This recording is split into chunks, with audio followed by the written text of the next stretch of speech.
This news program is proudly brought to you by Smart Start Breakfast Biscuits and Now Biscuits.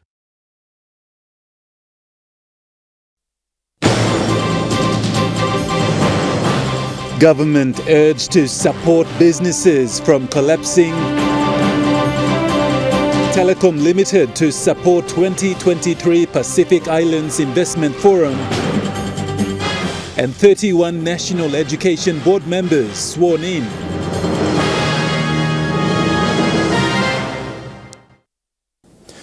A very good evening. You're watching National EMTV News. I'm Godwin Eki. Thank you for joining us. President of the Farmers and Settlers Association, Wilson Thompson, raised concerns on the possibility of business houses stressing to close doors for business due to government departments and agencies' lack of response to various issues surrounding the operations of businesses across the country. Following the recent occurrence of Lay Biscuit Company shutting down its factory in Lay for 2 weeks, President Thompson emphasized that more businesses that are under stress might shut down as well. Responsive, meaning start taking action. For example, Lay Biscuit and the companies in Lay have having problem with electricity, and they're saying that they want to introduce solar systems and other power sources. So what is the answer? No one has given an answer up until now. If it's by law, then they have to amend the act. If it's by policy, then they have to change the policy. Otherwise, the business will close down and people will lose their jobs. And what happens? We have a lot of increase in criminal activities, social issues, mothers fighting. Thompson further added that the Farmers and Settlers Association support their colleague from the Manufacturers Council, Lay Chamber of Commerce, and asked the Prime Minister to put pressure on the economic ministers and its departments and agencies to step up and address the issue. You see, we need agencies to be responsive, like electricity, water, communication, road access. So agencies must be responsive. For example, we are talking about cutting down the cost of transport. So like if you go to Motukaya Wharf, the roads are very bad. So you see it adds on to the cost of transport. So we expect the Department of Transport or Department of Works to go and fix the road from Motukaya Wharf to Port Moresby so that you cut down the cost of transport. Then the price goes down. That's why we are saying that they are not responding. We're not talking about big things. It can be done. Sharon Engnui, National EMTV News. Around 590 million kina has been allocated to what is called the Household Assistance Package to address family costs for 2023. Treasurer for the country, Ian Lynn Starkey, said this assistance package has helped thousands. Yet the former Prime Minister and member for Yalibu Pangia, Peter O'Neill, questioned this package, saying families are not benefiting from it. The member for Yalibu Pangia, Peter O'Neill, was addressing the rise of prices of goods and services on the floor of Parliament on Wednesday. He said the government's household package is not helping the rise of prices of goods and services, and that is being felt by all Papua New Guineans as families struggle to manage their small incomes. It is not helping families put food on the table. It is only assisting fuel prices to be subsidized for people who own cars and who are able to afford to have those luxury items. A recovery officer with United Finance said he does not know what the household assistance package is and how it will help his family. Maybe it will help me or it will cater me for only 2 or 3 days. So which I think the life it's getting really hard. So I don't see any difference when our treasurer is mentioning things about the economy of the country is steady and all this, because we, the citizens of the country, cannot afford and cannot get whatever we hands. The treasurer, Ling Staki, said the government, through this assistance, has helped employees who earn less than 20,000 per annum to pay less tax, helping them to save. The IRC had written to all employers earlier this year, with new tax schedules that would apply from the 1st of January. And what other assistance did we offer? Well, we're providing tax cuts, or the IRC are providing tax cuts of up to 63 kina per fortnight for all of those earning. Yet, a security officer with Pacific Corporate Security said his pay is just not enough to cater for other necessities apart from food.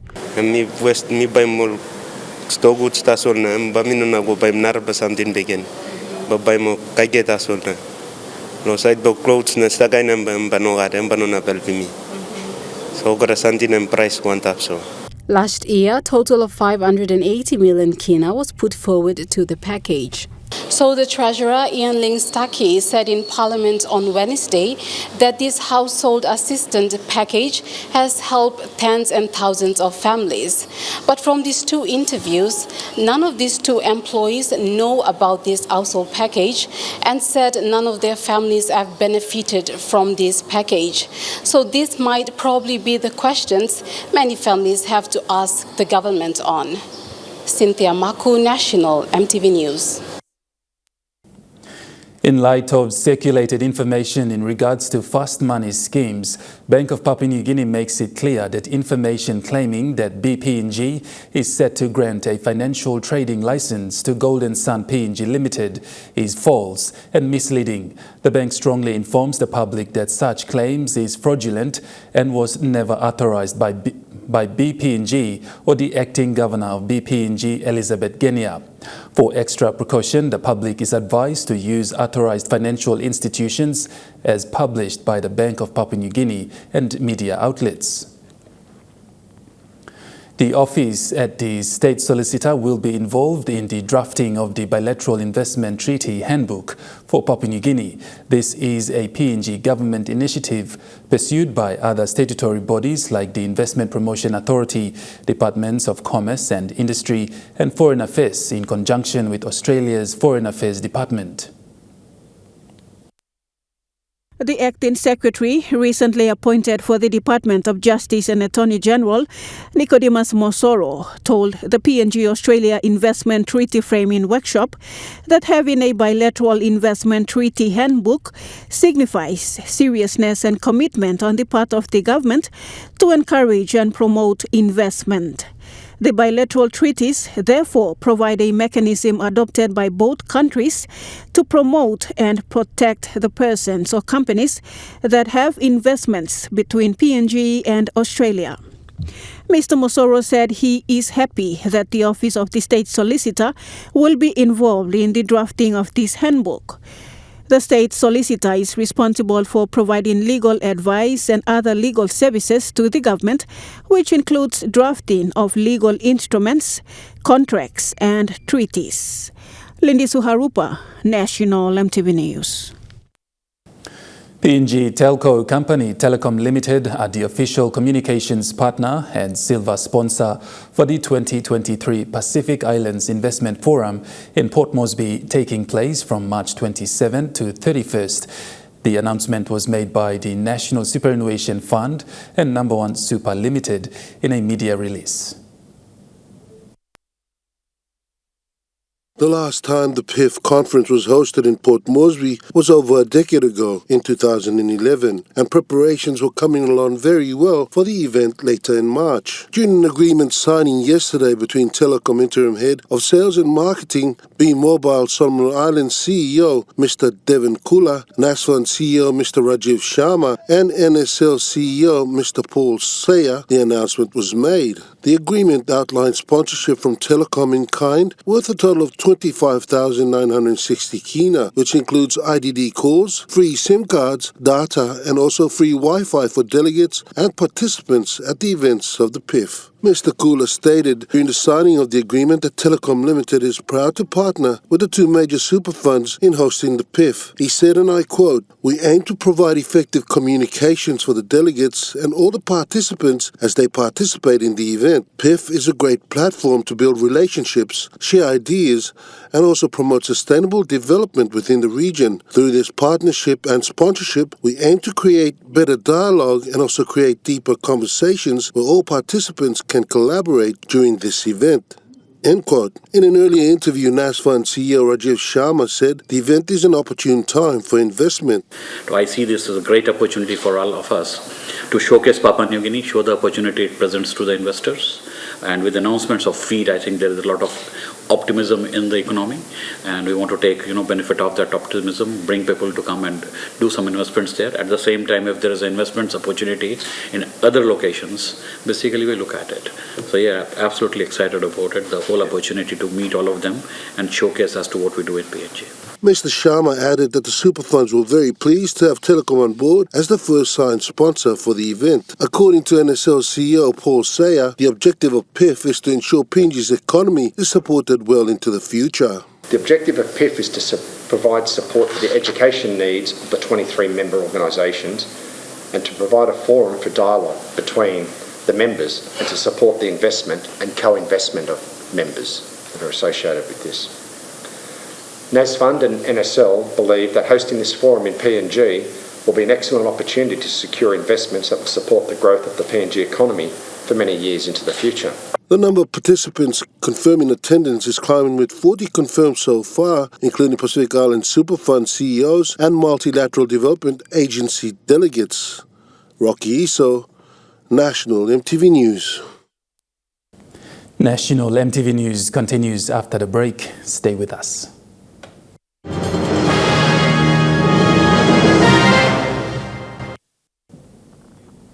You're watching National MTV News. Parliament has passed a bill to amend the Pacific Institute of Leadership and Governance Act 2017. The significant amendment is the change of name of the institution from Pacific Institute of Leadership and Governance to the Somare Institute of Leadership and Governance. The bill was successfully passed by members from both sides of the House. The amendment to the Pacific Institute of Leadership and Governance was first established in 1963 as Papua New Guinea Administrative College. It was then changed to PNG Institute of Administration as stipulated under the PNG IPA Act 1993. 24 years later, in 2017, the entire act was repealed and replaced with the Pacific Institute of Leadership and Governance Act 2017, which became fully operational in 2018. In the process of implementing this legislation, the PILAC Interim Board and the management have encountered certain legal oversights, challenges and gaps in specific provisions of the Act which required it to be amended or repealed. The Acting Speaker, a significant amendment in the change of name of the institution from the Pacific Institute of Leadership and Governance to the Somare Institute of Leadership and Governance, which will now be changed from PILAC to SILAC. In responding to the bill, Minister for Department of Higher Education, Research, Science and Technology fully supported the bill, saying all other institutions and statutory bodies should follow suit. I've observed in other institutions of higher learning in the universities, as well as the technical colleges, institutes, teachers' colleges, nursing colleges, etc., I think the same can be observed in SOEs and departments and so forth, and state organizations. Representing the opposition side, member for Pomio, Elias Kapavore, also supported the bill, however, challenged the appointment of SILAG CEO. You must hold a doctorate or PhD level to lift the credibility and the standard of this institute, Mr. Acting Speaker. My view is to take on board and include the appropriate representations from the DHEST, UPNG School of Business Public Policy, to the academic committee as well. The Public Service Minister says he is confident this amendment will improve the institution in its functions with efficient management and leadership from the top management down. Lindy Suharupa, National EMTV News. A total of 31 National Education Board members have been officially sworn in by the Minister for Education, Jimmy Uguro, and the Principal Lawyer for the Department of Education, Dominic Marlin. Of the 31 members that were sworn in, 16 of them were alternate members and 15 are full members. Secretary for Education, Dr. Uke Kombra, thanked the minister for having trust in these members and appointing them. He says all the board members have been elected on merit basis. Let me say that this board consists of an assembly of men and women who are very experienced. If we count up the years of experience that they have, I'm sure it's going to reach over hundreds of the years that they have spent in public life, in private life, in business, in community service, in church activities, in the government. So we are very privileged. Minister Uguro, upon delivering his keynote speech, encouraged the board members to think outside of the box and to take the education department forward. Think out of the box. We are now going to create the future for our country. What have we gone wrong? And how are we going to fix it together? So I want us to be more proactive in our system by next. He further elaborated on the way forward in the next 50 years for the education system that the country has. Where will our education system of our country be in the next 50 years? For instance, we are operating manual from 1975 to now. Are we going to be digitalized? Are we going to be on automatic gear? So where are we going to be? The swearing-in of each of the 31 members was conducted by the lawyer for the Department of Education, Dominic Marlin, and Minister Uguro. The first person to be sworn in was the chairman, Dr. Uke Kombra. These 31 members will be in the office for the next 3 years, which is from the year 2023 to 2026. Samantha Solomon, National EMTV News. With the ongoing issue on teachers missing out on the CPI for this year, Secretary for Education Dr. Uke Kombra says teachers are public servants and they deserve to be treated fairly. He says the employer for teachers, the Teaching Service Commission, will allow due process to come up with a solution. Be treated fairly, just like any public servant. They are public servants. So unfortunately, they are pissed off. But I understand the Teaching Service Commission, who is the employer for the state of teachers, has been negotiating with the Department of Personnel Management.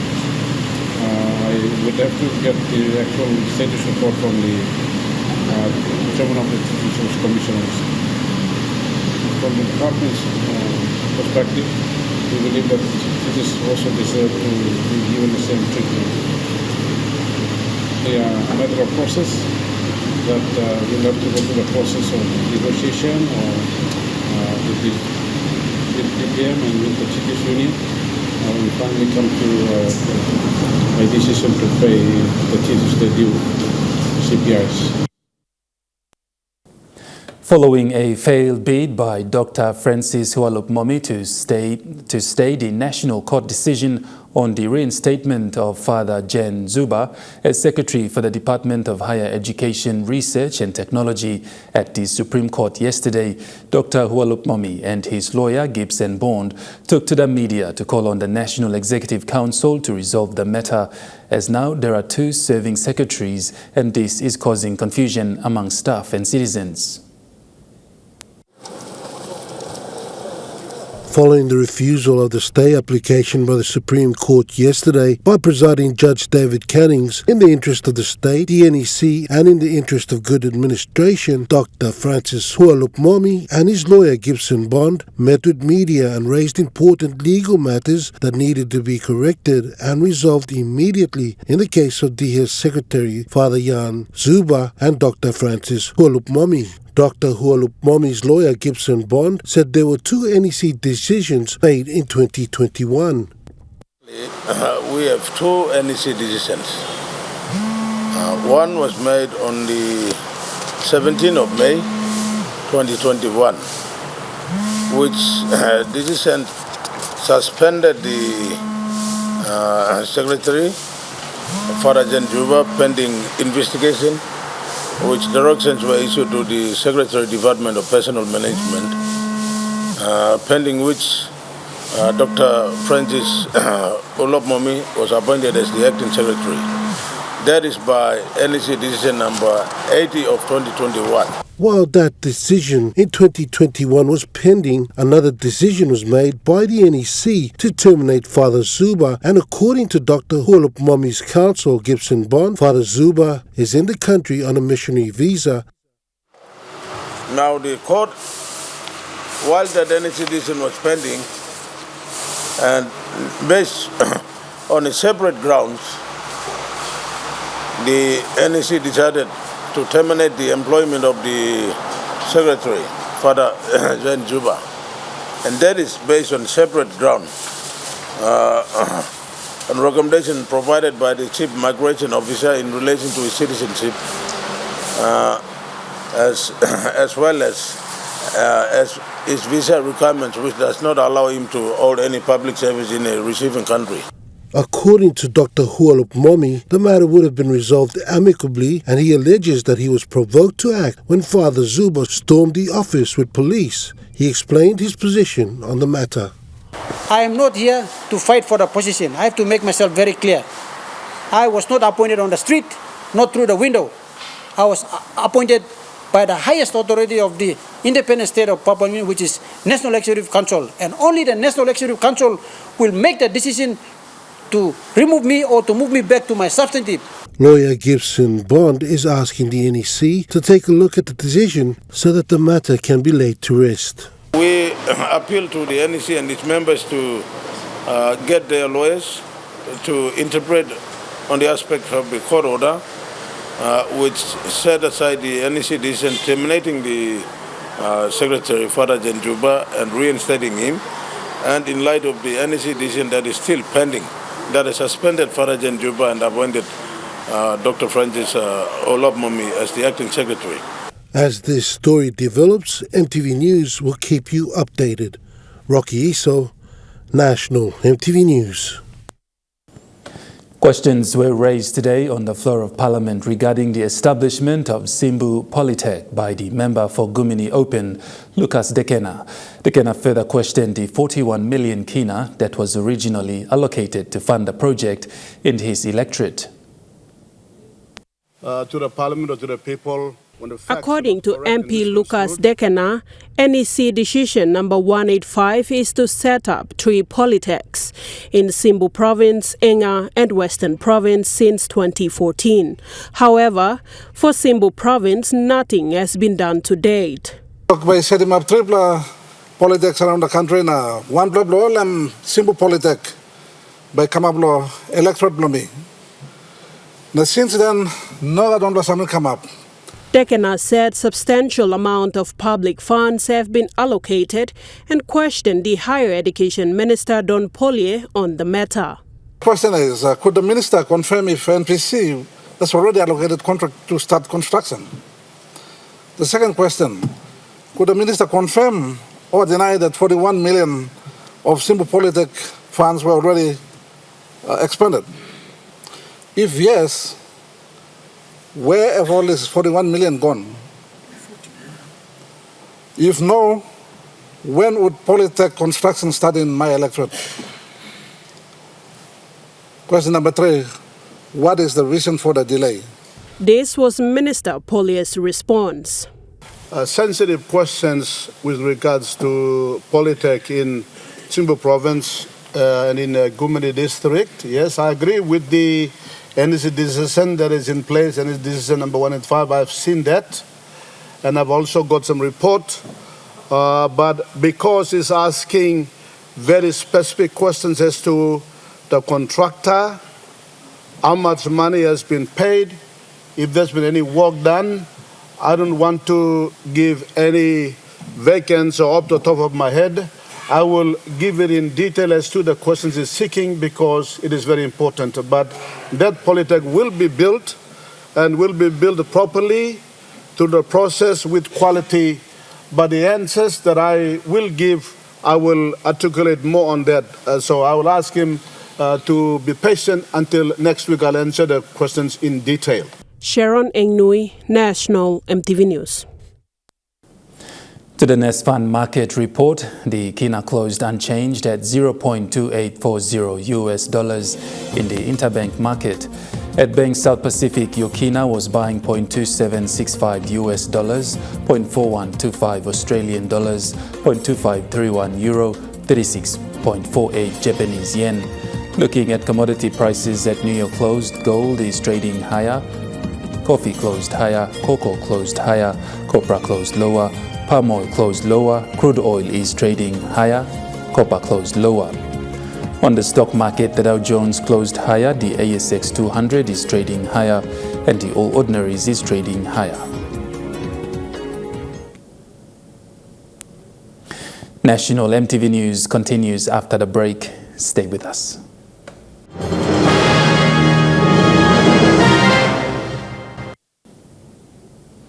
You're watching National EMTV News. Chairman for Kikori Gas Pipeline Project, Mark Sarong, says the country's economy is heading nowhere. He made these comments following talks by Treasurer Ian Lynn Starkey on the country to borrow more money. Other concerned citizens who are also not happy with the government's plans on the loan also spoke out. Unhappy chairman for Kikori Gas Pipeline Project explained his frustration towards government's decision to borrow more money. We have not seen any change out of those funds that we have been borrowing from IMF and World Bank. IMF and World Bank is actually controlled by all the millionaires and billionaires in America. He said the government should not be asking to borrow more money, but rather make use of its resources and ask investors not to keep their profits offshore. We should go with China, where we can only borrow money from China in a commercial understanding, using our forest resource, using our agriculture. Use this as a resource, as a collateral to borrow money from China, and we can pay that money back using our collateral without any conditions stipulated in the contract that we will get the borrow the money from China. Also alluding to Mr. Sarong is woman leader who has spoken out about the government's decision she feels will affect the future of its citizens. World is looking into this country here, and we are looking like we don't have anything, but we have it. We have it. Come on, Papua New Guinea, wake up. We have it. All the leaders in the floor of parliament, wake up and see what you have in the country and work on it right now. Because it's not good looking at foreigners all the time come in and rip up the little trade stores and other things. And people want to do it, but they can't. She added that the leaders must work together. We are the only country that owns the land. Cultural land, we have to protect that. You are not white people sitting up there to do the decision like you're all Papua New Guinean citizens becoming a floor of parliament. You're sitting there, 22 provinces representatives sitting in there. You should make a wise decision for this country now. I'm just sick and tired of seeing all the negative about Papua New Guinea. Try and sit there and look at the economic of the country where we are heading to. We are not. I can't see any one of you debating on that. A street vendor who also survives on her daily income says she has never been supported by the government. Instead, she finds for herself. Also, we just thinking more pigini, lands money, blood pigini, basu blood pigini. We just stable yet. Na sale more legally something. One kina to kina. Now NCDC police also come destroying bla rouse me bla. But kamani nesa look saule me bla. Na this la money go le one might be done sawe. Na we just stop yet na. Stop lo yellow waiting one kina to kina na putting legally table na we just stop yet. Na this like people money so go one might longer be done sawe. I'm saying go bello one money got business longer government so look saule this la tasona. I'm not so look saule legally group lo sa sidan ran la. Waiting one kina to kina na this like I'm no got. Papua New Guinea has the potential to produce its own bio-oil products if more money is put into establishing factories within the country. Chief Executive Officer of City Pharmacy Limited, or CPL Group of Companies, Navin Raju, made this known during relaunching of their bio-oil product in Port Moresby yesterday. CEO Raju said many small and medium enterprises have been operating in the country but need more technical support and training to advance into large-scale production. We've got some really nice coconut oil products coming through. We've got some products like peanut butter that they're producing.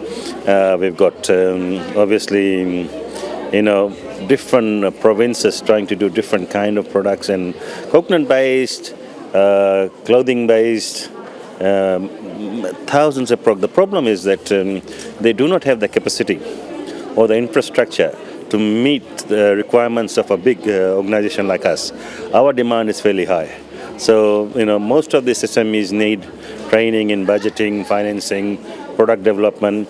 CEO Navin Raju, whilst relaunching their bio-oil product, mentioned that the product is made from plant oils and clinically proven to use for body care. The top layer of our skin, dermis, is actually designed naturally to repel water. So when you jump in water, your body actually does not absorb water. It is actually designed to repel moisture, whether it is with water. But it absorbs oil, right? So when you put an oil product in, your skin actually absorbs it. When you put a water-based... Citizens are advised that the products are sold at all city pharmacy shops in the country. Jim John, National EMTV News. The tourism industry will start its normal business operations commencing this year. This will see more tourists come into Papua New Guinea. Normal business operations for Tourism Promotion Authority or TPA will commence this year, and more tourists are expected to visit PNG. The executive management team and staff members of TPA, including representatives of development partners and stakeholders, gathered to witness the official launching of the 3 years corporate plan 2023 to 2026 in Port Moresby this afternoon. This plan basically outlines the operation of TPA, its objectives and goals, and the resources put together to generate the economy of the country.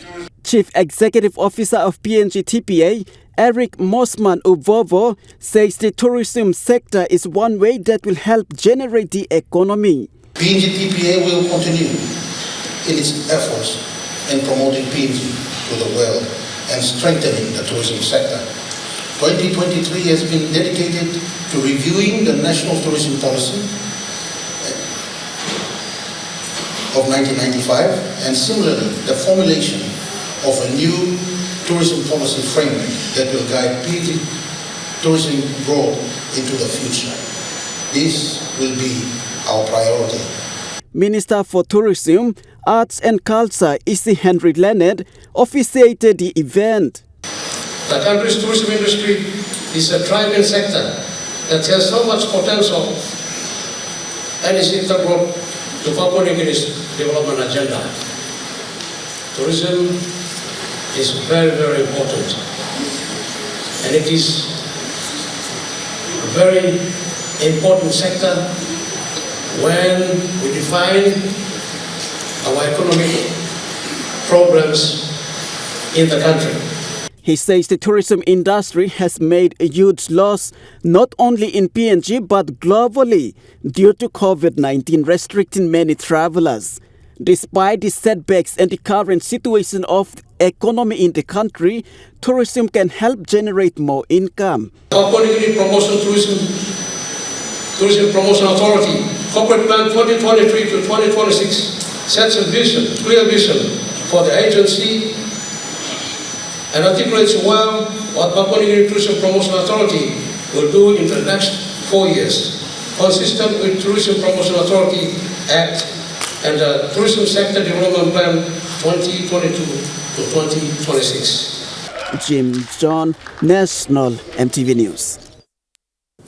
Yesterday, a senior manager of the Transport Department assigned to Road Traffic Authority in charge of passenger transport, Tony Andrew, who was asked to leave office on Tuesday, the 14th of March, said his release was based on intimidation. But according to RTA CEO, Tony Andrew was working at RTA under secondment and that his services were no longer needed by RTA.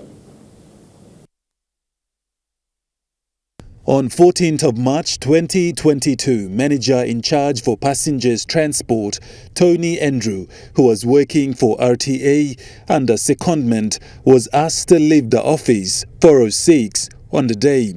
Tony Andrew believes, as per the letter from RTA CEO, his removal was based on intimidation. This is what Andrew had to say. He gave me this letter annulling my secondment to RTA. It says that my attachment expired in 2018 and 19. At the bottom here, it says that I have to vacate the office 4:06 yesterday. In a recent interview with Road Traffic Authority CEO Nelson Terema, who is aware of the allegations against him, said the former staff used media for their own interest. Before they come up, because some disgruntled, some they come to the media to take advantage of their interest. So these sort of things media should be respected. They should not use the media to tarnish on their gain, you see. So in this case, it was not about the misappropriation, it was about my job, you see. But in response, Andrew says he was never a former staff of RTA, nor the Transport Department. After Mr. Terema was arrested on Monday, the 13th March, on the 14th, he gave me this letter, which is a reaction to his arrest. I am not a former employee. I was a current employee. I was on a secondment provided for by under Section 66, Section 67 of the RTA Act. All officers who are transferred from Department of Transport to RTA are deemed as RTA officers.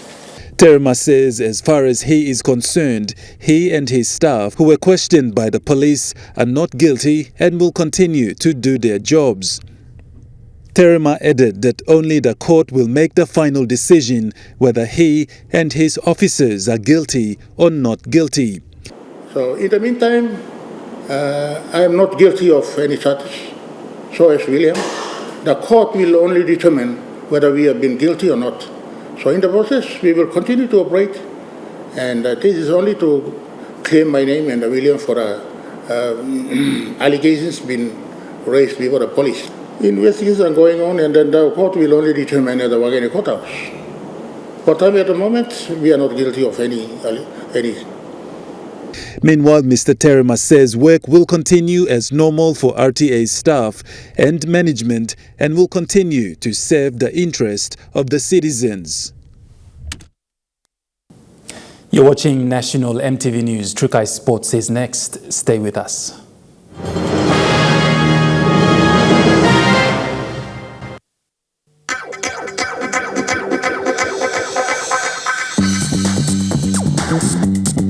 Trukai Sports.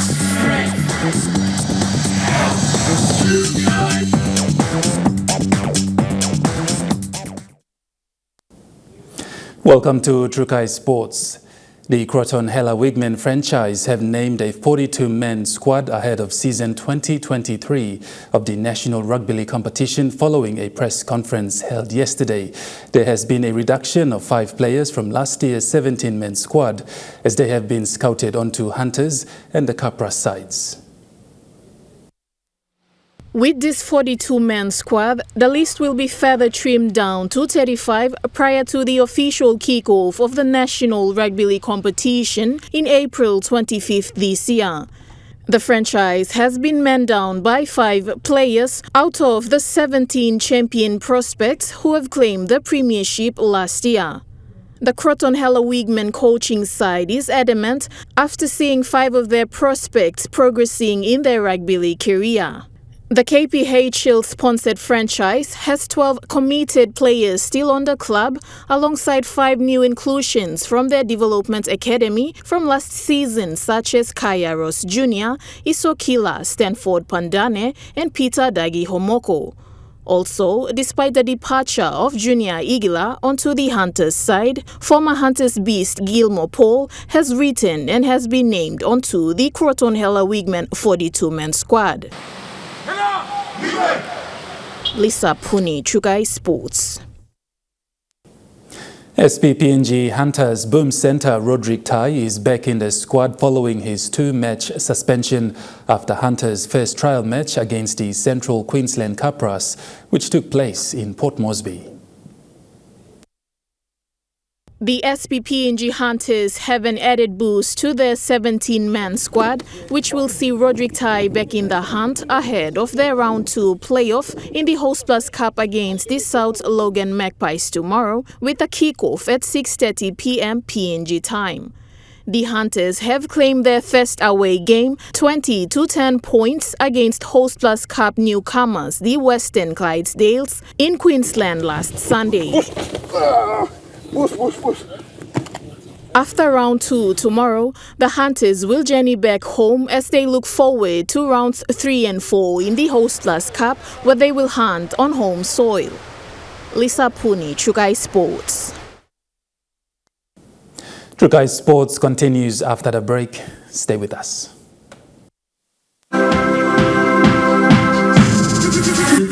Chugai Sports. You're watching Chugai Sports. Moving to overseas sports, Manly has held out a late comeback from a winless Parramatta to stay undefeated in NRL with a 34-30 win. Time number 6, Josh Schuster had a hand in 4 tries as he and Tom Trebojevic combined at will on the Sea Eagles' left edge. It was enough to consign the Eels to a 3rd straight loss to start the season, despite a bizarre final 10 minutes, which included a combined 4 tries from both sides.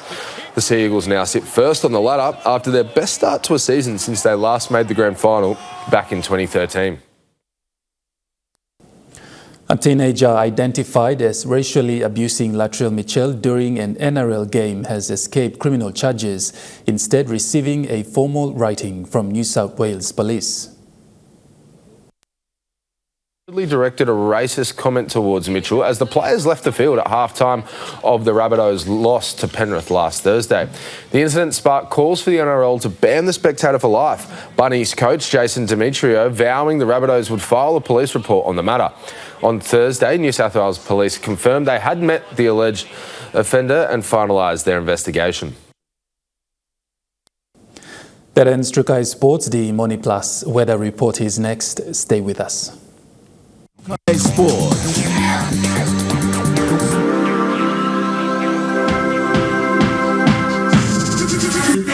Chugai Sports. This weather update is proudly brought to you by MoneyPlus, with you always. Weather forecast for the next 24 hours. Southern region, Port Moresby, cloudy periods with some showers and possible thunderstorm. Popondetta, cloudy with rain showers and thunderstorm. In the Momase region, Lae, cloudy with some showers and possible thunderstorm. Vanimo, becoming cloudy with few showers and possible thunderstorm. In the New Guinea Islands region, Lorengau, cloudy with rain showers and possible thunderstorm. Buka, mostly fine. In the Highlands region, Mount Hagen, cloudy periods with some showers and possible thunderstorm. Wabe, cloudy with some showers and thunderstorm.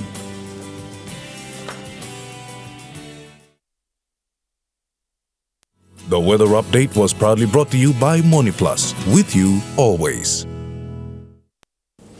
And that wraps up the news, sports and weather for Friday, the 17th of March, 2023. From the entire news team, pleasant viewing. Bye for now.